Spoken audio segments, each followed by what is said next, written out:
स्वामिनारायणः साक्षात् अक्षरपुरुषोत्तमः सर्वेभ्यः परमां शान्तिम् आनन्दं सुखमर्पयेत्। श्री स्वामिनारायण भगवाननी जय। अक्षर पुरुषोत्तम महाराजनी जय। गुणातीतानंद स्वामी महाराजनी जय। भगत जी महाराजनी जय। शास्त्री जी महाराजनी जय। योगी जी महाराजनी जय। प्रमुख स्वामी महाराजनी जय। महंत स्वामी महाराजनी जय। सूरत अक्षरधाम महोत्सवनी जय। कार्यकर सुवर्ण महोत्सवनी जय।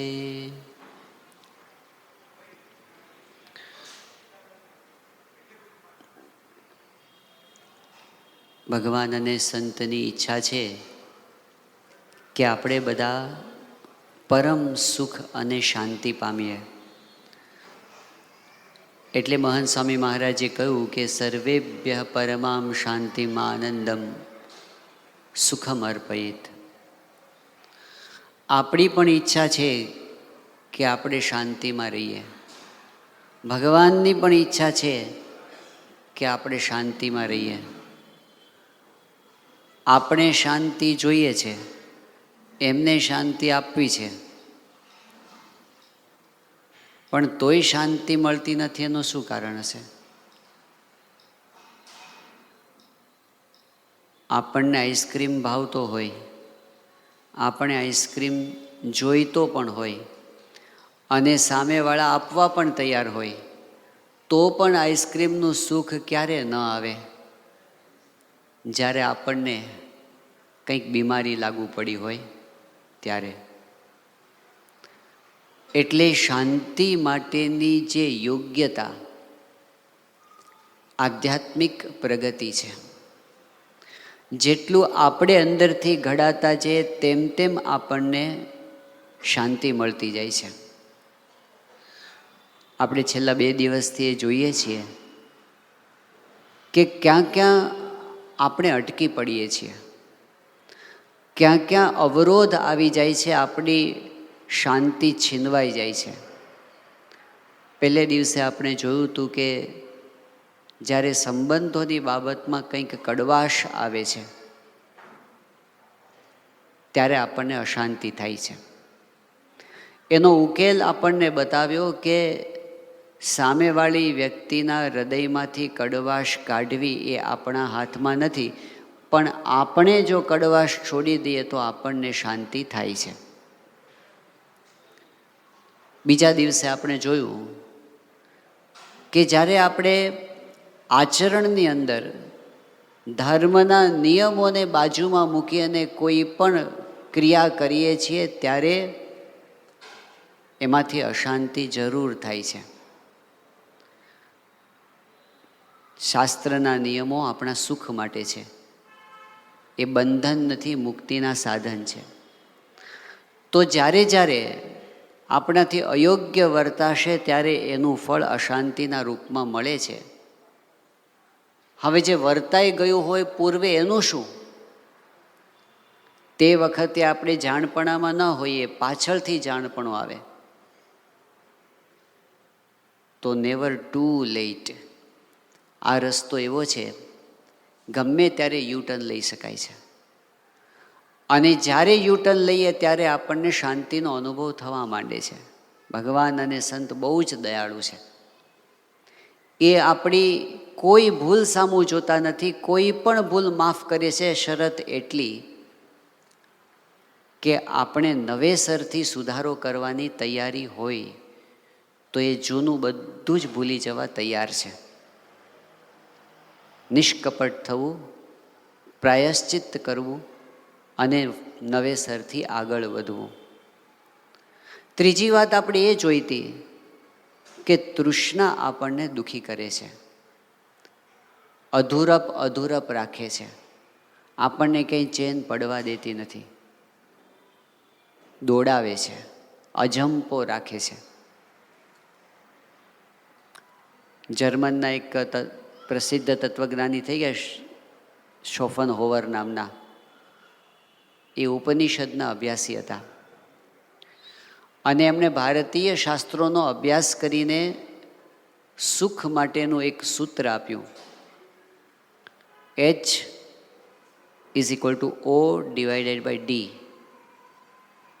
હેપીનેસ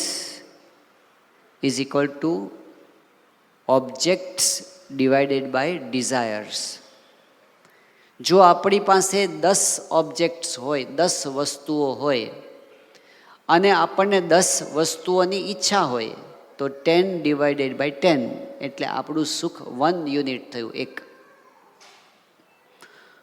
પણ જો આપણી પાસે 10 વસ્તુઓ હોય અને આપણને 100ની ઈચ્છા હોય તો વસ્તુઓ તો એટલી ને એટલી જ છે, પણ સુખ ઘટી જાય છે, 0.1 થઈ જાય છે. જેમ જેમ ઈચ્છા વધતી જાય તેમ તેમ સુખ ઓછું થતું જાય છે. અને જેમ જેમ સુખ ઈચ્છા ઓછી થતી હોય, આપણી પાસે 10 વસ્તુઓ હોય અને એકની જ ઈચ્છા હોય તો સુખનું યુનિટ થયું 10. અને જો આપણી પાસે 10 વસ્તુઓ હોય અને 0 ઈચ્છા હોય તો એનીથિંગ ડિવાઇડેડ બાય 0 = ઇન્ફાઇનાઇટ. યચ્ચ કામ સુખમ લોકે યચ્ચ દિવ્યમ મહત સુખમ તૃષ્ણા ક્ષય સુખસ્યેતે નાર્હત ષોડશીમ કલામ. એવું કીધું છે કે આ દુનિયાનું તમામ વિષય સુખ કોઈ ભેગું કરે, તમામ. અને ખાલી આ લોકનું નહીં, સ્વર્ગ લોકનું સુખ પણ ભેગું કરે. યચ્ચ કામ સુખમ લોકે યચ્ચ દિવ્યમ મહત સુખમ, આ બે ભેગું કરે તો પણ તૃષ્ણા ક્ષય, તૃષ્ણાનો ક્ષય થઈ જાય,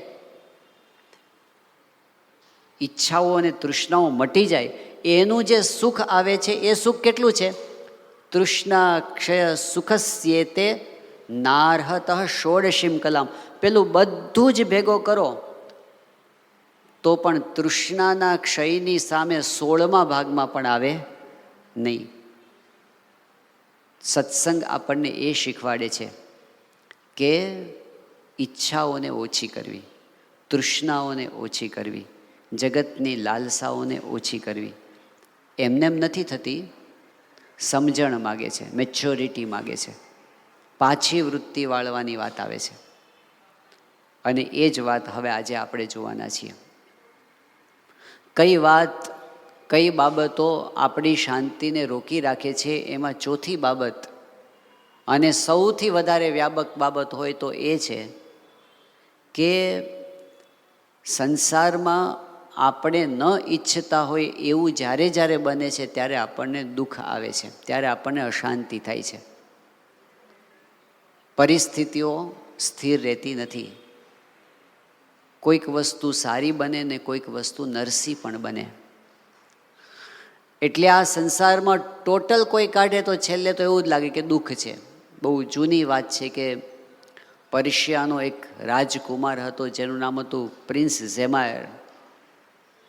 એને ખબર હતી કે મારે ભવિષ્યમાં રાજા બનવાનું છે, પણ એના મનમાં એક અભિલાષા એવી હતી કે મારે આખી દુનિયાના માનવ જાતનો ઇતિહાસ પહેલાં જાણવો છે અને પછી રાજ્ય કરવું છે, જેથી હું સારી રીતે રાજ કરી શકું.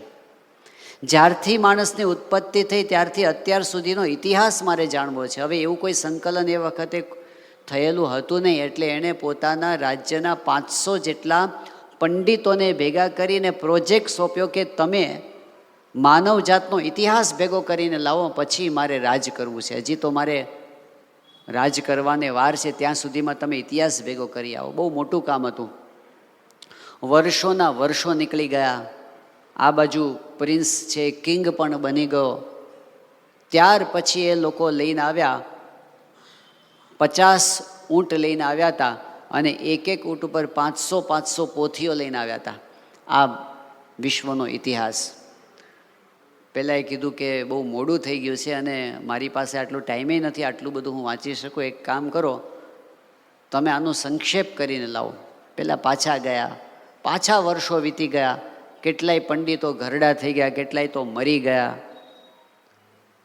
એક ઊંટ ઉપર 50 પોથી લઈને આવ્યા. ત્યારે તો આ કિંગ ઘરડો થઈ ગયો હતો, આંખના અજવાળા ઓછા થઈ ગયા હતા. એણે કીધું કે હવે આટલું બધું તો મારાથી વંચાશે નહીં, હજી આનો સાર કાઢીને લાવો. વર્ષો વીતી ગયા પાછા. અને એક પેલો કિંગ મરણ પથારીએ પડ્યો તો ત્યારે એક પંડિત બચ્યો તો, બીજા પંડિતોય મરી ગયા હતા. ગધેડા ઉપર એક પોથી લઈને આવ્યો. આ દુનિયાનો ઇતિહાસ. તો પેલો તો છેલ્લા ડચકા લેતો હતો, હવે કે હું ક્યાંથી આ વાંચું. પેલા કીધું જો તમે કહેતા હો તો હું ટૂંકમાં તમને સાર કહી દઉં. એ કહી દે, ચલ મારી છેલ્લી ઈચ્છા તો પૂરી થાય કે માનવ જાતનો ઇતિહાસ શું છે. પહેલાં કીધું 3 વાક્યમાં ઇતિહાસ હું તમને કહી દઉં છું. મેન એટલે કે માણસ, હી વોઝ બોર્ન, હી જન્મ્યો, હી સફર્ડ એટલે પીડાયો, હી ડાઈડ મરી ગયો. આટલો ઇતિહાસ છે. જન્મથી મરણ સુધી જુદી જુદી રીતે પીડા, સ્વરૂપો બદલાય. બાલ્યાવસ્થામાં જુદી પીડા હોય, યુવાવસ્થામાં જુદી પીડા હોય, વૃદ્ધાવસ્થામાં જુદી પીડા હોય, પણ પીડા તો છે. આ વાત સ્વામિનારાયણ ભગવાને મુક્તાનંદ સ્વામીને કરી હતી અને ગુણાતીતાનંદ સ્વામી જાગા સ્વામીને કરી હતી કે આ લોક જ દુઃખરૂપ છે.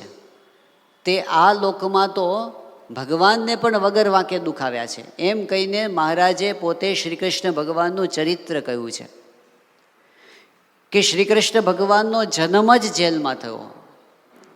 કેટલીક વખત આપણને એવું લાગે છે કે મારું નસીબ સારું નથી, પણ આપણે જેટલા બેઠા છીએ બધા એટલું તો કહી શકીએ કે શ્રી કૃષ્ણ ભગવાન કરતાં તો સારું છે, કારણ કે આપણે કોઈ જેલમાં જન્મ લેવાનો થયો નથી. ગુણાતીતાનંદ સ્વામી કે ગરીબ સ્ત્રી હોય એને અમથું સારું ખાવાનું ન મળતું હોય પણ સુવાવડમાં તો એને કંઈક સારું ખાવાનું મળે, પણ દેવકીજીના નસીબમાં તો એ પણ હતું નહીં, એને જેલના રોટલા ખાવાના હતા.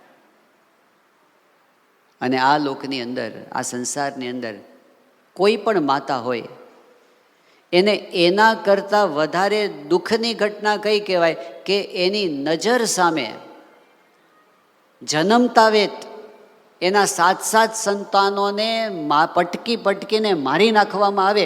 એ કોઈ માતા માટે આના કરતાં વધારે દુઃખદ ઘટના કઈ હોય? દેવકીજીના જીવનમાં, ભગવાનની માતાના જીવનમાં એ દુઃખ આવ્યા છે. જન્મતાવેત કૃષ્ણ ભગવાનને માતાનો વિયોગ થયો છે, પિતાનો વિયોગ થયો છે. વ્રજમાં ગયા, ગોકુળમાં ગયા અને ત્યાં આગળ પણ કંઈ શાંતિ તો હતી જ નહીં. અઠવાડિયું નથી થયું અને પૂતના આવી છે.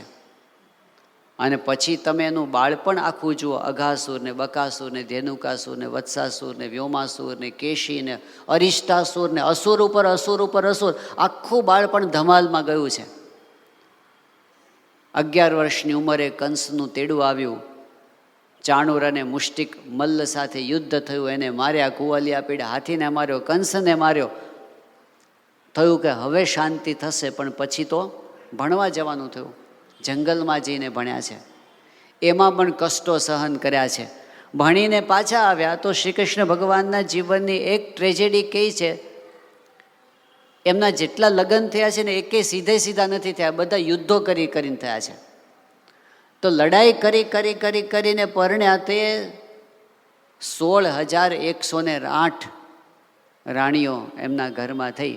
હવે તો ભગવાન છે, પણ તમે દુનિયાની રીતે વિચાર કરો કે જેના ઘરમાં 16,160 પત્નીઓ ભેગી થાય, એમના પ્રોબ્લેમ ઓછા ના હોય. ભગવાન એમાંથી પસાર થયા છે. એનાય રીસામણા ને મનામણા ને બધુંય થયું છે.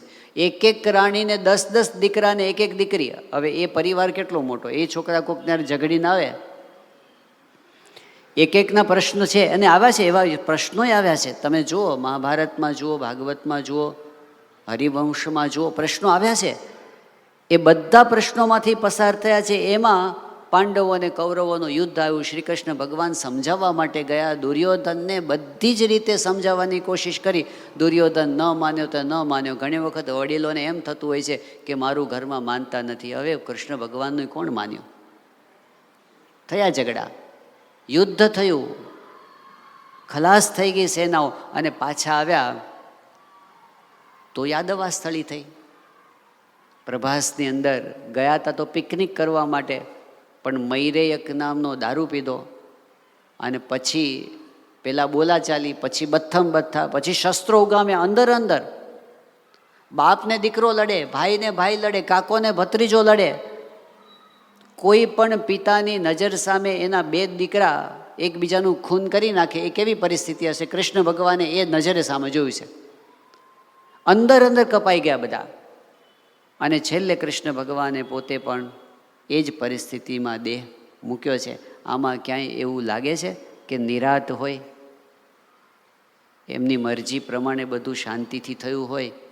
ભગવાન છે, સર્વ સમર્થ છે, પણ એમણે રીત બતાવી છે કે સંસાર છે એટલે દુઃખ આવે. રામચંદ્ર ભગવાનના જીવનમાં દુઃખ આવ્યા છે.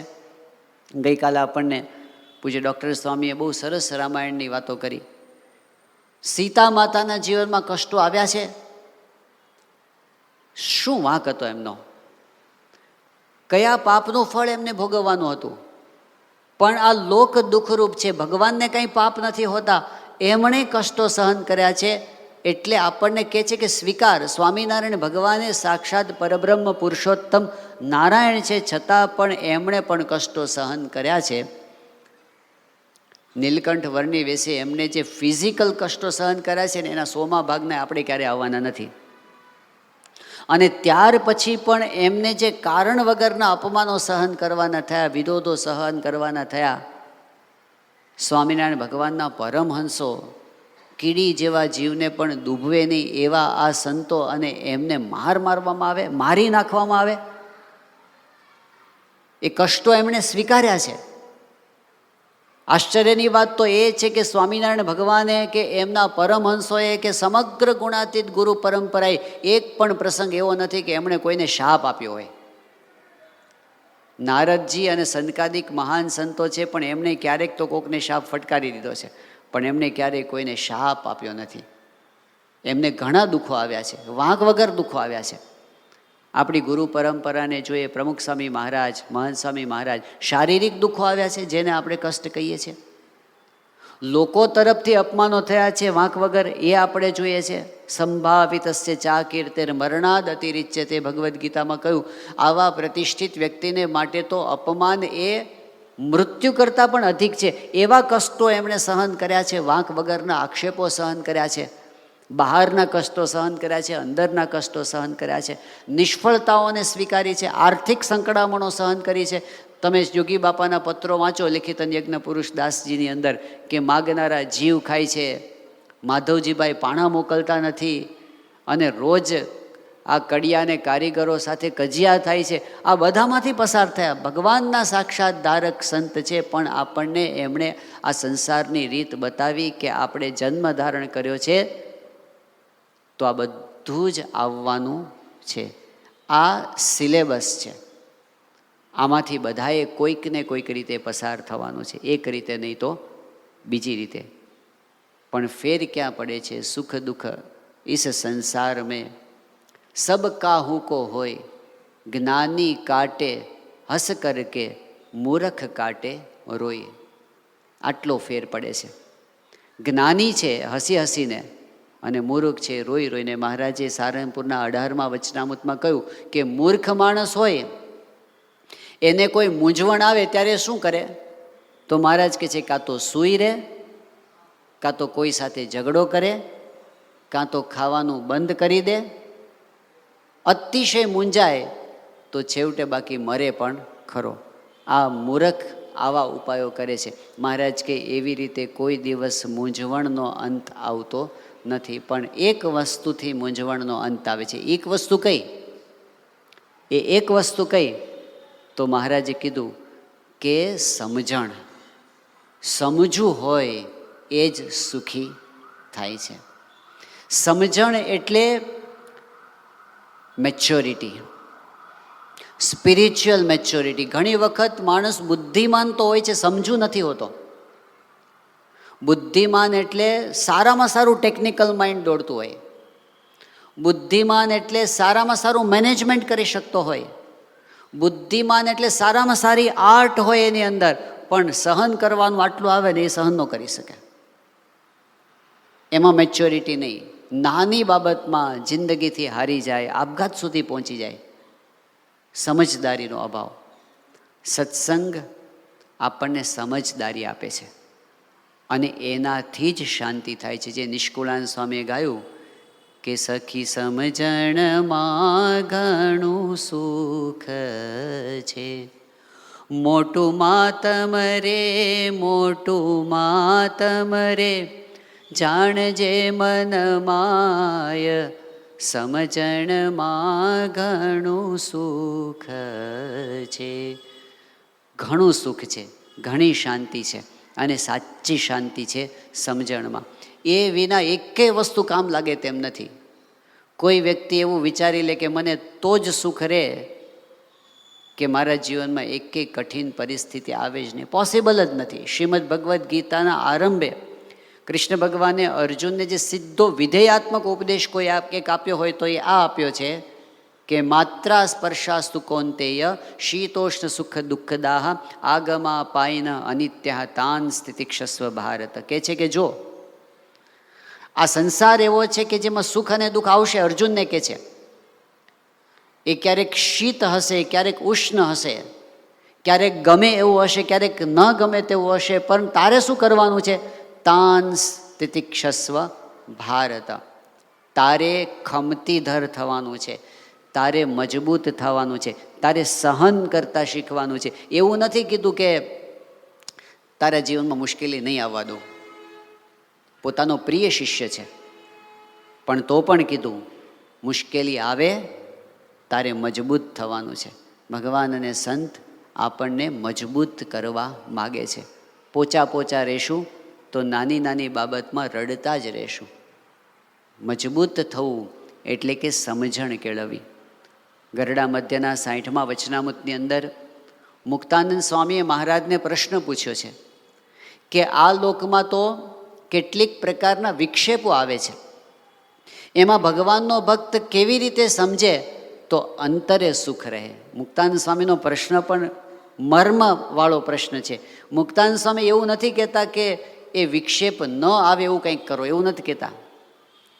પહેલાં તો સ્વીકાર છે, વિક્ષેપ આવવાના જ છે, એમાં કેવી રીતે સમજે તો અંતરે સુખ રહે. આ આપણા હાથમાં છે, આ આપણા હાથની અંદર છે. પરિસ્થિતિ આપણા હાથમાં નથી, પણ આપણી સ્થિતિ તો આપણા હાથમાં છે.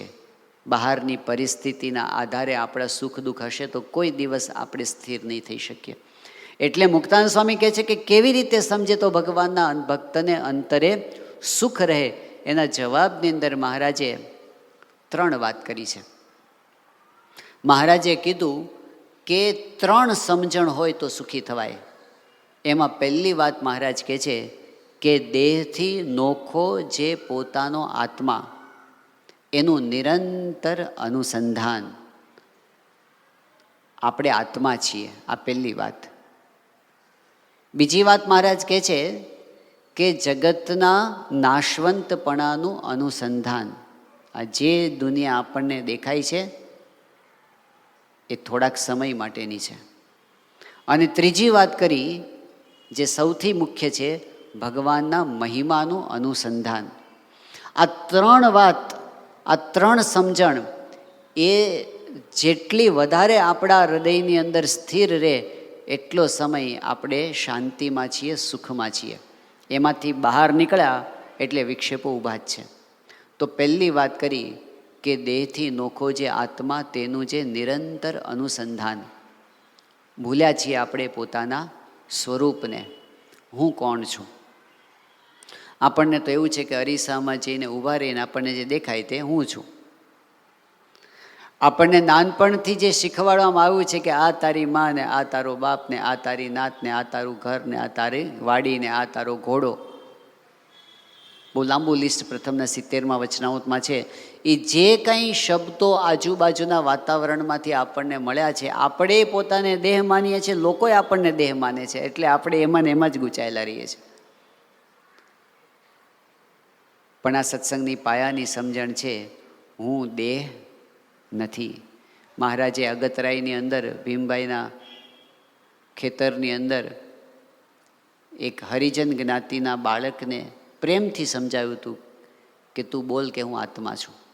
એ તો પોતાની જ્ઞાતિમાં જ પોતાનું સ્વરૂપ સમજતો હતો.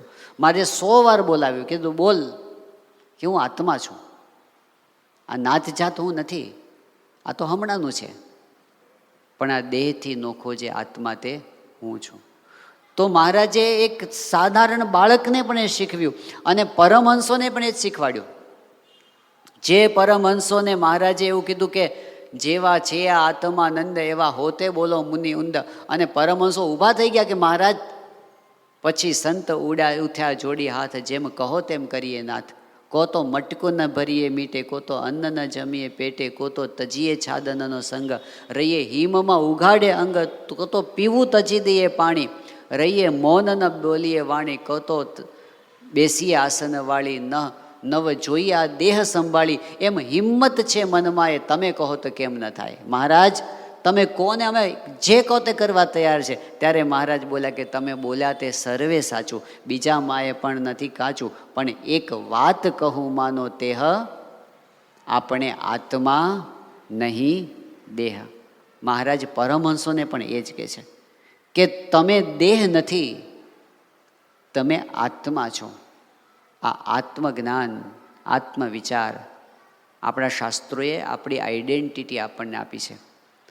એ ભૂલી જઈએ, પોતાનું સ્વરૂપ ભૂલી જઈએ એટલે ગરબડ. ડૉક્ટર છે એ પોતે એમ માને કે હું એન્જિનિયર છું, તો પ્રોબ્લેમ થઈ ને. એન્જિનિયર માને હું ડૉક્ટર છું, તો કોઈકનું ઓપરેશન કરવા માંડે, ઉપાધિ થઈ જાય ને. જે ન હોય એ આપણે માની બેસીએ, દુનિયાની અંદર પણ ઉપાધિ થાય. એમ જે નથી એ આપણે માની બેઠા. ઉપાધિ શું થાય છે કે શરીરના બધા દુઃખોને આપણે પોતાનું દુઃખ માની લીધું, શરીરના સુખને આપણે પોતાનું સુખ માની લીધું. એટલે જે કાંઈ થાય ને એ શરીર સંબંધિત થાય. દુઃખની અને સુખની જે પ્રયત્નો થાય ને બધા કોના માટે થાય? શરીર માટેના. જે શરીર રહેવાનું નથી, આખી જિંદગી એની પાછળ નીકળી જાય. તો શરીરના દુઃખને પોતાનું દુઃખ માનીએ છીએ, શરીરના સુખને પોતાનું સુખ માનીએ છીએ. શરીરનું કોઈ અપમાન કરે તો આપણે એને પોતાનું અપમાન માનીએ છીએ, અને શરીરનું કોઈ સન્માન કરે તો આપણે એને પોતાનું સન્માન માનીએ છીએ. શરીરના વખાણ કરે તો આપણે કે મારા વખાણ કરે. એ આપણા વખાણ છે જ નહીં. કોઈ આપણે જોડાને ગાળો દે તો આપણને શું લેવા દેવા? એ જોડું છે આપણું. અને કોઈ જોડાના વખાણ કરે તો આપણે શું લેવા દેવા? આ શરીર તો ખાસડું છે, આપણે છીએ જ નહીં.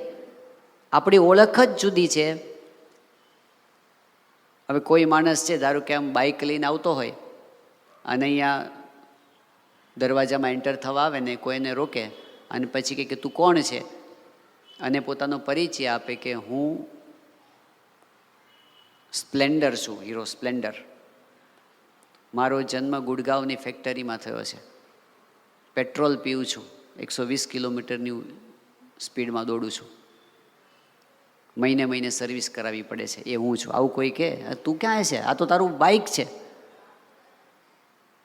શરીર એક બાઇક છે, શરીર એક મોટર કાર છે, શરીર એક વાહન છે. આપણે એને ચલાવવાવાળા છીએ. શરીર એક વસ્ત્ર છે, આપણે એને પહેરવાવાળા છીએ. જે જૂનું થાય, ફાટી જાય, નવું વસ્ત્ર. કેટલા બધા કપડાં બદલી નાખ્યા આપણે આ શરીર રૂપી. આ પહેલું શરીર નથી આપણું. શરીર એક મકાન છે, આપણે એમાં રહેવાવાળા છીએ. મકાનની અંદર મગનભાઈ રહેતા હોય અને પછી કોઈ દરવાજા પાસે આવીને બોલે કે મગનભાઈ, એટલે જો મગનભાઈ અંદર હોય તો બારીમાંથી આવીને કે બોલો, અથવા તો દરવાજા આવીને કે હા બોલો. અંદર હોય તો બોલે, પણ અંદર મગનભાઈ હોય જ નહીં તો તમે ગમે એટલું બોલાવો, મગનભાઈ ક્યાંથી જવાબ આપવાના છે? એવી રીતે જ્યાં સુધી આપણે જીવીએ છીએ ત્યાં સુધી આપણને કોઈ બોલાવે એટલે આત્મા છે આંખથી આવીને જુએ, આ દરવાજો છે એક. મોઢેથી આવીને જવાબ આપે, કાનથી આવીને સાંભળી જાય. અંદર મગનભાઈ છે બીજો એક, અને નીકળી ગયો મગનભાઈ, શરીર પડ્યું હોય પછી કોઈ બોલો આ મકાન ખાલી છે, નથી કાંઈ અંદર, જતો રહ્યો છે. એ જે જતો રહે છે ને એ આપણે છીએ, અને જે પડ્યું રહે છે ને એ શરીર છે. આ શરીર અને આત્માનો સંબંધ જો સમજાઈ જાય, મનન કરવાનું છે એનું. અને આપણું જ્ઞાન તો શું છે? આટલેથી અટકતું નથી. દેહથી નોખો છું એટલે ચૈતન્ય મારું સ્વરૂપ છે, પણ એટલેથી અટકતું નથી. એ ચૈતન્યની અક્ષર સાથે એકતા કરવાની છે, અક્ષર સાથે. અક્ષર બ્રહ્મ સાથે, ગુણાતીતાનંદ સ્વામી સાથે, મહંત સ્વામી મહારાજ સાથે, અક્ષરધામ સાથે આપણે એકતા કરવાની છે. જે અક્ષરના રૂવાડામાં અનંત બ્રહ્માંડો ઉડતા ફરે છે એ અક્ષર મારું સ્વરૂપ છે. અક્ષરમ અહમ જો ઉપર લખ્યું છે, વંચાય છે, મહાન સાહેબમાં લખીને આપ્યું છે, આપણને મંત્ર લખીને આપ્યો છે, અક્ષરમ અહમ પુરુષોત્તમ દાસોસ્મ્યા. કેટલી મોટી વસ્તુ થઈ ગઈ જો આપણને સમજાય તો. આ જ્ઞાન આપણી દ્રષ્ટિને ક્યાં પહોંચાડી દે છે, વિશાળ કરે છે. આપણે આપણા બાળપણનો વિચાર કરીએ કે એક વખત જ્યારે આપણે નાના હતા ત્યારે નાની નાની વસ્તુ આપણા માટે ઇમ્પોર્ટન્ટ હતી. આપણે સાવ નાના હોઈએ, હજી સમજણાય ન થયા હોય એ વખતે તો જે આપણા હાથમાં આવે એ આપણું રમકડું. એ વખતે તૂટેલું પેનનું ઢાંકણું આવી ગયું હોય અને આપણે ઠપ ઠપ કરતા હોઈએ, એ આપણી આખી દુનિયા હોય. અને એ ઢાંકણું જો આપણા હાથમાંથી કોઈ ખેંચી લે તો આપણને થાય કે મારું બધું લઈ લીધું. રડવા માંડે બાળક, કાંઈ નથી માલ એમાં. પણ એ વખતે એમાં માલ મનાણો છે. થોડોક મોટો થાય એટલે દ્રષ્ટિ થોડીક મોટી થાય, પછી એના રમકડા બદલાય. આપણે બધા એમાંથી પસાર થયા છે. બાળકો પહેલાં માચીસની છાપો ભેગી કરતા, હવે ખબર નહીં કોઈ નહીં કરતો હોય, પણ આપણે તો કરતા હતા, યાદ છે ને? હવે મોબાઈલ આવી ગયો છે, પણ માચીસની છાપો ભેગી કરીએ, પછી પેલું શું કરીએ, બધા લખોટીઓ ભેગી કરે. અને જેની પાસે લખોટી જીતી ગયો એ વખતે તો એને શું કેફ હોય કે આજે આપણે તો કેટલું જીતીને આવે, આખું ખિસ્સું ભરી નાખે. ગામડામાં તો એનાથી નાનું પેલા તૂટેલા રકાબીના ટુકડા હોય એને ભરતા હોય. અને છોકરીઓ હોય, બાલિકાઓ તો પેલી ઓલી બંગડી તૂટી ગઈ એના ટુકડાય ભેગા કરે, ચણોઠીઓ ભેગી કરે ને, એ બધી મિલકત ગણાતી હોય એ વખતે. અને એ તો બહુ ભમરડા. અને એમાં જેનો હારી ગયો હોય એના ભવરડાને બીજા ગોબા મારે તો એને થાય કે મને મારે છે. એટલું બધું દુઃખ થાય. આ એક દુનિયા હતી ને, એક સમય હતો એમાં. પતંગ કપાઈ જાય તો કેટલું દુઃખ થાય. પણ જેમ જેમ મોટો થતો જાય તેમ તેમ દ્રષ્ટિ મોટી થતી જાય. પછી તો એને પેલા 3 પૈડાવાળી સાયકલ આવે, પછી કે 3 નહીં 2 પૈડાવાળી જોઈએ, પછી કંઈક મારે પેલું હવે શું જોઈએ, પેલું 2 પૈડાવાળું, પછી પેલું સ્કૂટર જોઈએ, પછી કે પેલું બાઇક જોઈએ, પછી કે હવે પલ્સર જોઈએ, પછી પેલું ભડભડિયું આમ અવાજ થવો જોઈએ, આમ વટ પડવો જોઈએ, પછી 4 પૈડાવાળી ગાડી આવી જાય, પછી 4 પૈડાની 4 બંગડીવાળી ગાડી આવી જાય. પછી એનાથી આ બધું જેમ જેમ આપણે વધારે મોટા થતા જઈએ તેમ તેમ નાની વસ્તુમાં પછી નજર નથી પડતી, મોટી જોઈએ આપણે.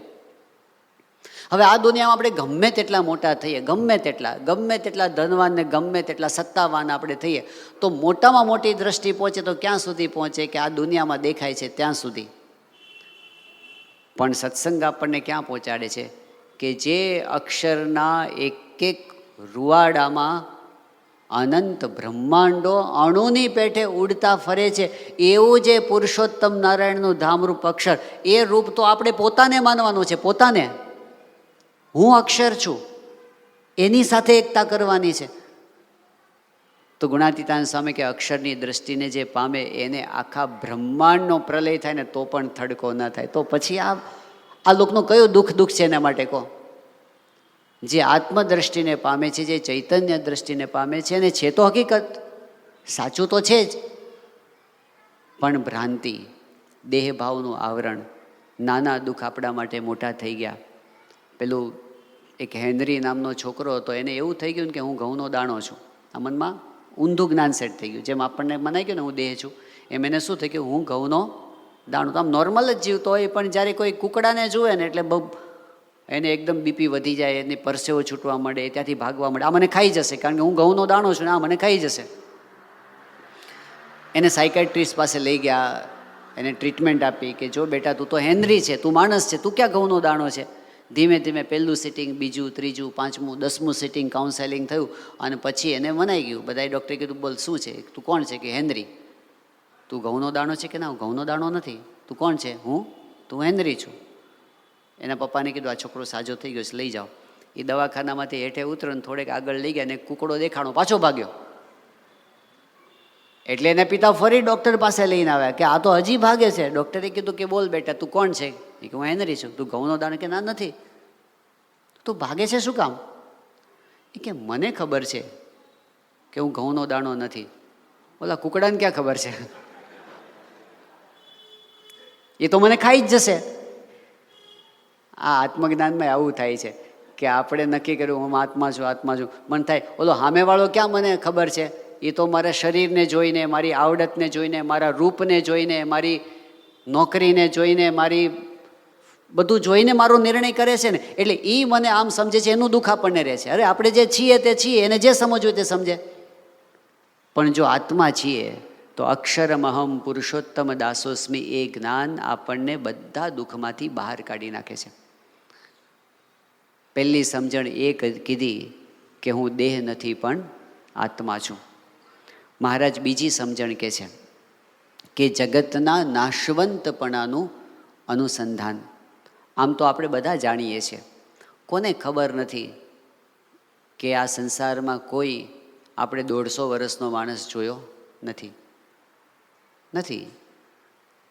તો એક સમય એવો છે જ કે જેમ જેમ આપણી ઉંમર વધતી જાય છે તેમ તેમ વધારે ને વધારે આપણે નજીક જતા જઈએ છીએ, એક્ઝેક્ટની નજીક આપણે પસાર થતા જઈએ છીએ. આ સંસાર નાશવંત છે. પ્રમુખ સ્વામી મહારાજ ઘણી વખત મહાભારતની એ કથાને યાદ કરતા કે યક્ષ અને યુધિષ્ઠિર વચ્ચે સંવાદ થયો અને યુધિષ્ઠિરે પૂછ્યું, યક્ષે પૂછ્યું યુધિષ્ઠિરને, કિમ આશ્ચર્યમ, આ દુનિયાનું આશ્ચર્ય કયું છે? આપણે બધી 8 અજાયબીઓ અને બધું ગણાવીએ છીએ, પણ એ વખતે જે અજાયબી કીધી, અજાયબી હજી એવી ને એવી જ છે. અજાયબીઓ બદલાતી જાય છે ને દુનિયાની તો. પણ પહેલી જે અજાયબી યુધિષ્ઠિરે કીધી કે દુનિયાની મોટા મોટી અજાયબી કઈ, આશ્ચર્ય કયું? તો એમણે શું જવાબ આપ્યો? અહની ભૂતાની ગચ્છન્તિ યમાલયમ શેષાહ સ્થિરત્વમિચ્છન્તિ કિમ આશ્ચર્યમ અતઃ પરમ. રોજ આપણી નજર સામે હજારો માણસો આ પૃથ્વીમાંથી જતા રહે છે, અને છતાં જે બાકી રહે છે એમ સમજે છે કે અમારે ક્યારેય જવાનું નથી. આ મોટામાં મોટું આશ્ચર્ય છે. કેટલાય જણનો આપણે અગ્નિ સંસ્કાર કરી આવ્યા. આપણી વડીલો મોટા હોય એનો અગ્નિ સંસ્કાર કરી દીધો, આપણાથી બરોબરિયા હોય એનો અગ્નિ સંસ્કાર કરી, આપણાથી નાના હોય એનો અગ્નિ સંસ્કાર કરી દીધો. આપણે કર્યો કે નહીં બોલો ને? પણ આપણને પ્રમુખ સ્વામી મહારાજ કે જ્યારે સ્મશાનમાં વિધિ કરવા માટે જાય ત્યારે થોડોક સમય માટે સાંખ્ય વિચાર આવે છે કે આ બધું એક વખત તો આવું જ થવાનું છે. આપણે કોકના અગ્નિ સંસ્કારમાં આવ્યા છે, એક વખત લોકો આપણા અગ્નિ સંસ્કારમાં આવી રીતે જ આવશે, નાહી ધોઈને નવરા પડી જશે. પરંતુ બાપા બોલતા કે પછી પાછા આવે અને પછી ઘરે આવીને કઈ ચા બોલતા સ્વામી? લશ્કરી બાદશાહી ચાના 2 ડોઝ લગાવે ને એટલે બધું ભૂલાઈ જાય. પાછું જે છે ને એમને આ સંસાર, એની માયાજાળ કાયમ માટે રહેવાનું છે. પૂજ્ય ડૉક્ટર સ્વામી આપણી સભાની અંદર પધારી ચૂક્યા છે. શ્રી સ્વામિનારાયણ ભગવાનની જય. અક્ષર પુરુષોત્તમ મહારાજની જય. ગુણાતીતાનંદ સ્વામી મહારાજની જય. પ્રમુખ સ્વામી મહારાજની જય. મહંત સ્વામી મહારાજની જય. પૂજ્ય ડૉક્ટર સ્વામી પધાર્યા છે એટલે તેઓ જે આપણને વાત સમજાવે છે એ વાત અત્યારે આપણે સ્મરણ કરીએ. સાંખ્યની વાત ચાલે છે. પૂજ્ય ડૉક્ટર સ્વામી ઘણી વખત કહે છે કે વિજ્ઞાન આપણને ડિસ્ટન્સમાં દૂરનું જોતા શીખવાડે છે.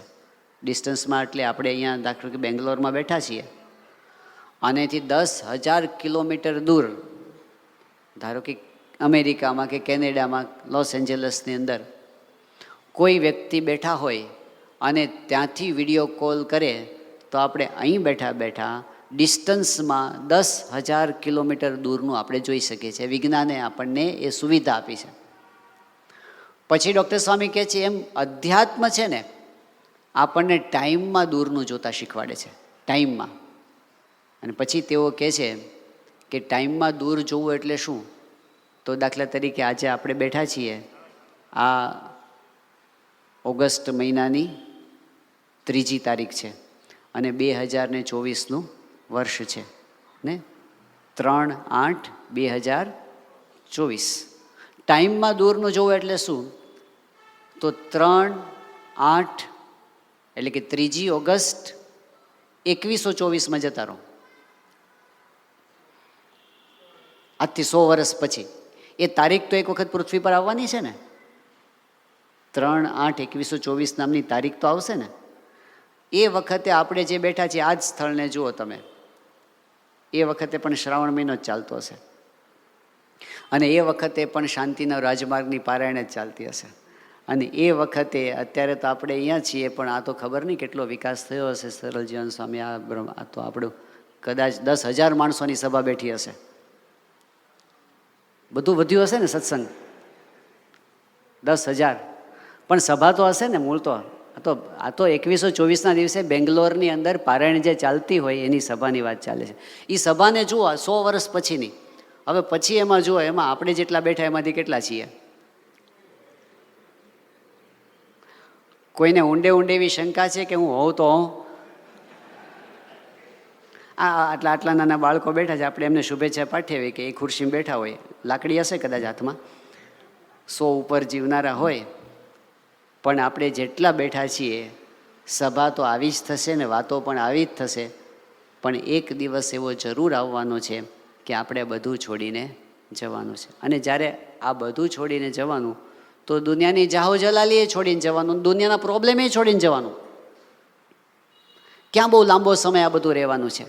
આ બધું જ છોડીને જવાનું છે. એટલે અને પાછું ઝડપથી આપણને એમ થાય કે હા એ વાત બરાબર છે, જવાનું છે, પણ હજી તો બહુ વાર છે. હજુ તો આપણે જવાને કેટલી વાર છે કહો? એક તો નક્કી નથી, પણ ધારો કે એટલું તો નક્કી છે કે 100થી વધારે નહીં જીવીએ તો નક્કી છે. તો 100 થતાં કેટલી વાર? એમાંય બહુ વાર નથી. જો અડધે તો પહોંચી ગયા ઘણા, એવું લાગ્યું કે બહુ જીવ્યા, તોય લાગતું નથી. 25% તો ઘણાએ પાર પાડી દીધું, થઈ ગયું. આપણે બેઠા છીએ. હવે એક તાળી પાડતા વાર ન લાગે તો 4 તાળી પાડતા બહુ વાર લાગે. એક તાળી પાડતા વાર ન લાગે તો 4 તાળી પાડતા બહુ વાર લાગે. એમ 25 વર્ષ જતાં વાર ન લાગી તો 25 વર્ષ જતાં વાર લાગશે. પહેલાં 25, બીજા, ત્રીજા, ચોથા, જિંદગી પૂરી. કેટલી નાની છે.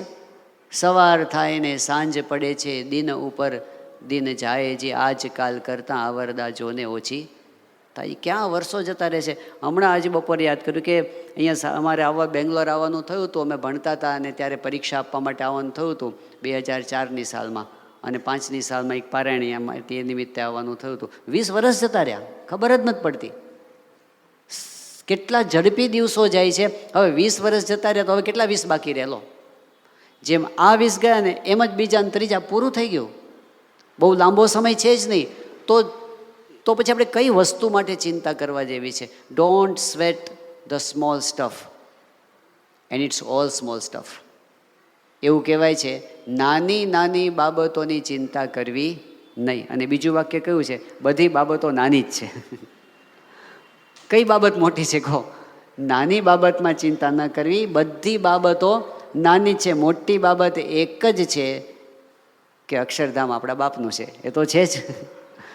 અહીંથી જઈને જવાનું છે ક્યાં? જે ધામને પામીને પ્રાણી પાછું પડવાનું નથી રે. સુખ સુખ જ્યાં સુખ દરિયાને તેજ તેજ જ્યાં તેજ અંબાર, ત્યાં આપણું રિઝર્વેશન થઈ ગયું છે. એ નક્કી છે. અને આપણને સિટીઝન બનાવી દીધા છે, એ નક્કી છે. તો હવે જે કાંઈ દુઃખ છે ને એ થોડાક સમય માટેના છે. માણસાઈ માજ કે સુખે દુઃખે 5-25 વર્ષ કાઢી નાખો. એની ચિંતામાં આખો દિવસ રહેશું તો પેલું સુખ ક્યારે ભોગવવાનું? એટલે દેહ મૂક્યા પછી પણ આપણે જે પામવાનું છે એનો તો દેહ છતાં આપણને અહીં આગળ મળી ગયા છે. અને જે કાંઈ માથાકૂટો છે ને બધી બહુ થોડા સમય માટેની છે. જો આટલું નક્કી થઈ જાય ને, હવે દાખલા તરીકે આજે શનિવાર છે, આજે આપણને ખાલી એટલી ખબર પડી જાય ને કે આવતા શનિવારે સાંજે 5 વાગે આપણે ધામમાં જવાનું છે, પાક્કું હોય. બાપાનો ફોન આવી જાય, મહાન સ્વામી મહારાજનો ફોન કંઈક આગળ આવી જાય. આપણને તારીખ કેટલાકને આપી દીધી છે. આપણે અમારે સારંગપુરની અંદર હરિભાઈ માંડલિયા કરીને એક હરિભક્ત, એમણે બહુ વર્ષો સુધી 20-22 વર્ષ સુધી બુક સ્ટોલમાં સેવા કરી. ભગતજી મહારાજના ભાઈ નરસિંહભાઈના વંશમાં આવતા, અને એમના દીકરાઓ બધા મુંબઈ રહે. એટલે પછી એમની ઉંમર થઈ ગઈ, પછી એમના દીકરાઓ સાથે પોતે મુંબઈમાં રહેતા હતા.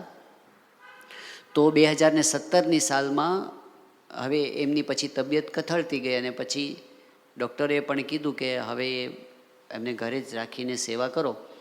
પછી બાપાને ફોન કર્યો હતો એમના દીકરાઓએ. પછી હરિભાઈએ પણ વાત કરી. એમણે મહાન સાહેબાને વિનંતી કરી કે સ્વામી હવે તમે ધામમાં લઈ જાઓ. તો સ્વામી કહે કે મહારાજ તમને ધામમાં લઈ જશે. તો કીધું કે બાપા તમે પણ આવજો. મહાન સાંઈ મહારાજ કે અમે પણ આવશું, આવું કીધું. ત્યાં પેલા દીકરા કે સ્વામી હવે મારા એટલે કે હરિભાઈના 3જા નંબરના દીકરા છે, તો એની દીકરીના લગ્ન આવે છે 30મી નવેમ્બરે, નજીકમાં છે. તો મહાન સ્વામી મહારાજ કે લગ્ન પછી 10મા દિવસે લઈ જશું. અને 30મી નવેમ્બરે લગ્ન થઈ ગયા. 10મી ડિસેમ્બરે સાંજે હરિભાઈને દર્શન થાય કે મહારાજ સ્વામી પ્રમુખ સાહેબ મહાન સ્વામી મહારાજ મારે આરતી કરવી છે. ઘરના બધા સભ્યો સાથે એમણે આરતી કરી. આરતી કરી અને એ વખતે દર્શન કરતા રહ્યા. એ જ અવસ્થામાં પોતે સૂતા રહ્યા અને સવારે 6 વાગે ધામમાં પહોંચી ગયા. એટલે તારીખ આપીને લઈ જાય છે. આ તો કહેવા માટે વાત છે. તો ધારો કે આપણને તારીખ આવી ગઈ કે આવતા શનિવારે જવાનું છે આપણે ધામમાં, પછી આપણે ઘરે ગયા હોઈએ અને ધારો કે કોઈક નાની બાબતમાં આપણું ધાર્યું ન થયું, એક રસોઈમાં મીઠું વધારે પડી ગયું અને આપણને ગુસ્સો આવી જાય અને અહીં સુધી બોલવાની ઈચ્છા થઈ જાય, પણ શું થાય કે જાઓ દો ને, અઠવાડિયું છે, ક્યાં માથાકૂટ કરવી. જ્યારે આપણને નજીક જ દેખાતો હોય પછી થોડાક કલાક માટે, થોડાક દિવસ માટે માથાકૂટ શું કરવી ને? ક્યું અપને શિર લેત બુરાઈ રહેના હે દિન દોય. શું કામ બુરાઈ માથે લેવી, શું કામ ચિંતાઓ માથે લેવી? રહેના હે દિન દોય. જ્યાં આપણે ટેમ્પરરીને થોડા સમય માટે હોય ને ત્યાં બધું ચલાવી લઈએ છીએ. આપણે નથી થતું, ઘણી વખત આપણે પ્રવાસમાં ગયા હોય અને પછી સાંકડ માકડ ચલાવી લે. હવે અહીં તો 2 દિવસ 1 રાત રોકાવાનું છે, ક્યાં માથાકૂટ કરવી, પાછા આવી જઈએ છીએ. ભાડાનું મકાન હોય તો એમાં આપણે બહુ ફર્નિચર નથી કરાવતા કે ક્યાં આપણું ઘરનું છે, આપણે આ ગમે ત્યારે ખાલી કરવાનું છે. એમ આ આખી દુનિયા આપણા માટે ભાડાની જ છે. આ ઘરે ભાડાનું છે ને આ શરીરે ભાડાનું છે. જીવ શાને ફરે છે ગુમાનમાં, તારે રહેવું ભાડાના મકાનમાં. એને રંગ રોગાન કરાવવાની, એને ફર્નિચર કોઈ બહુ જાજો વિચાર જ ન કરે. થોડું ઘણું તૂટ્યું કે ફૂટ્યું, મહેમાન થઈને કોકને ત્યાં ગયા હોય ને એની રકાબી ફૂટી જાય તો આપણે કંઈ તૂટી, હવે આપણી ક્યાં તૂટી છે? એમ સ્વામી કહે કે આ લોકમાં આપણે ઘરમાં રહેવું તે મહેમાનની પેઠે, અને મહેમાન જ છીએ ને. આપણે આવીને જતા રહ્યા. હવે અત્યારે એવું લાગે આ પ્રોપર્ટી મારા નામની છે, આજથી 100 વર્ષ પછી તમારા હાથમાં શું હશે? અને એ જ પ્રોપર્ટી કોકની બને. આજે જે જમીન આપણી છે ને આજથી 500 વર્ષ પહેલાં કોકના નામની હશે, એના 500 વર્ષ પહેલાં કોકના નામની હશે. કોઈ ભેગું લઈને ગયું તો નામ બદલાતા રહે છે, પ્રોપર્ટીઓ એની એમ પડી રહે છે. કોઈની થઈ નથી, કોઈની થવાની નથી. ક્યાં ગયું કુળ રાવણ તણું, સગર સૂત 60,000જી, ન રહ્યું નાણું રાજા નંદનું, સર્વે સુપન વ્યવહારજી. ક્યાં રાવણનું કુળ, ક્યાં 60,000 સગરના દીકરા. આ બધી પુરાણોની કથા. અને હમણાંની નવી વાતો હોય તો કલ તક જો તન કે ફિરતે થે, અપની શાન ઓ શૌકત પર, શમ્મા તક નહીં જલતી આજ ઉનકી તુરબત પર. ગઈકાલ સુધી જે લોકો આમ પસાર થતા હોય એના નામની છડીઓ પુકારી હતી, લાલ જાજમો પથરાઈ જતી હતી, આજ એની કબર પર કોઈ દીવો કરવાવાળાય નથી. ગયા ખબરેય નથી ક્યાં ગયા. તો આ સંસારમાં કોનું છે? કોઈનું કાંઈ નથી રે, કોઈનું નથી રે ને કોઈનું નથી રે. આ બધો સંસાર છે ને એ બધો યથા કાષ્ઠમ છે, કાષ્ઠમ છે. તણાતા લાકડા ભેગા થાય ને પાછા જુદા થયા, પાછા ભેગા થાય ને પાછા જુદા થયા. ટ્રેનના કમ્પાર્ટમેન્ટમાં આપણે અનુભવ કર્યો છે. અહીંથી આપણે મુંબઈ ટ્રેનમાં જવા માટે બેઠા હોઈએ તો આપણે કમ્પાર્ટમેન્ટમાં બેઠા હોય ત્યારે આ કમ્પાર્ટમેન્ટમાં આપણે આ બાજુ 6 અને સામે 2 8 જણનું હોય ને, આમ જો 8 જણનું કમ્પાર્ટમેન્ટ બેઠા હોઈએ આપણે, તો એમાં કોકનું સ્ટેશન આવે એટલે ઉતરી જાય અને પાછું કોક ચડી જાય ને. એટલે આપણે બધા ટ્રેનમાં બેઠા છીએ. જો આપણે જ્યારથી જન્મ્યા ત્યારથી આપણા કમ્પાર્ટમેન્ટમાંથી ઘણા ઉતરી ગયા કે નહીં? ઘણા ઓછા ગયા, ઘણા નવા ચડી ગયા પાછા. ટ્રેન તો હાલ્યા જ કરે છે, જૂના ઉતર્યા કરે છે, નવા ચડ્યા. કમ્પાર્ટમેન્ટ ભરેલો ને ભરેલો લાગે છે, પણ માણસો બદલાઈ જાય છે બધા. એમ આ દુનિયા રહેશે, માણસો બદલાયા કરશે. એમ આપણે પણ આ છોડીને એક વખત જવાનું છે. સાંખ્ય વિના, ગુણાતીતાન સ્વામી કે સાંખ્ય વિના અડધો સત્સંગ કહેવાય. અને સાંખ્ય છે આંખ છે, દૃષ્ટિ છે એક. મહારાજે કીધું આ ઘડી અને આ ક્ષણમાં મરી જવું છે એવો વિચાર રાખવો. એટલે આ કાંઈ અશુભ વિચાર નથી, આ આપણા જીવનને શુભ બનાવે છે. આ અવેરનેસ વધારે છે, આપણા જીવનને વધારે સૈદ્ધાંતિક બનાવે છે. અને એટલે સાંખ્યની વાતો પણ આપણા શાસ્ત્રોએ, આપણા સંતોએ આપણને ખૂબ કરી છે. એ સમજણથી ધરપત રહે છે.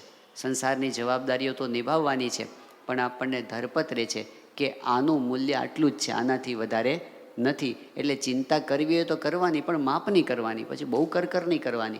આખો દિવસ એની પાછળ કાઢવાની જરૂર નથી. થોડીક ચિંતા કરી અને પછી વેઇટેજ તે લોંગ ટર્મનો છે. ગુણાતીતાન સ્વામી કે જ્યાંથી અચાનક ઉચાળા ભરવા એને અર્થે આપણે ઉદ્યમ કરીએ છીએ. ઉચાળા જ ભરવાના છે ને ગમે ત્યારે. અને જ્યાંથી કોટિકલ્પે પણ ઉચાળા ન ભરવા તેને અર્થે ઉદ્યમ નહીં. એ અજ્ઞાન છે, એ અણસમજણ છે, એ આપણને દુઃખ આપે છે. એટલે સત્સંગ એ આપણને સમજણ શીખવે છે. તો બે સમજણ મહારાજે કહી. પહેલી સમજણ દેહથી નોખો આત્મા એનું અનુસંધાન, અને આ જગત નાશવંત છે એનું અનુસંધાન. ત્યાર પછી ત્રીજા અનુસંધાનની જે વાત છે એ આપણે હવે આવતીકાલે જોઈશું. શ્રી સ્વામિનારાયણ ભગવાનની જય.